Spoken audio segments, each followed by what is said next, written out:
They brought a special speaker in from Springfield, Missouri, and he was talking to us about the history of Pentecost and the history of the Assemblies of God, and he was telling us, do you want to know the reason why that we no longer have revival in Assembly of God churches? He says the reason is we don't believe that verse anymore. We will be doing everything we could do to get everybody that we know to come to Jesus and to be saved and be delivered from the penalty of sin. He told us something else I'll share with you tonight. And he gave us an object lesson. Actually, when he did it, was sitting in a small room, not much wider than the length of these two pews, and not much farther back than the platform there. And he says another thing. He says in the early days of Pentecost, he says we didn't just have them pray a prayer and pat them on the back and send them on their way. He says they got saved on Sunday night, because back in those days you had the Sunday night evangelistic service. Sunday morning was more formal and everything. Sunday night you had what we called the evangelistic rally.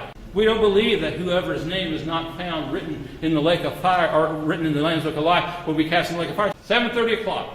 5:30 was the youth service. 6:30 was choir rehearsal. This has been back in the 1980s. They brought a special speaker in from Springfield, Missouri, and he was talking to us about the history of Pentecost and the history of the Assemblies of God. And this is back in the 80s. This is 30 years ago. If we really believed that, that's what he told us. And 7:30 was the evangelistic rally. And they'd always give an altar call at the end, and people would come up and they'd give their heart to the Lord and they'd get saved. But you didn't leave them to their own devices the next Monday through Friday or the next Monday through Saturday. The very next day, somebody from the church was on the phone with them. Somebody in the church said, hey, let's get together and have a cup of coffee. Let's talk about what happened with you yesterday at the altar. Let's talk about what God is doing in your life. Let's talk about any troubles or any struggles. Because you know, whenever the Word of God is sown in your heart, the devil wants to come and steal that seed. I want to do whatever I can do to help you.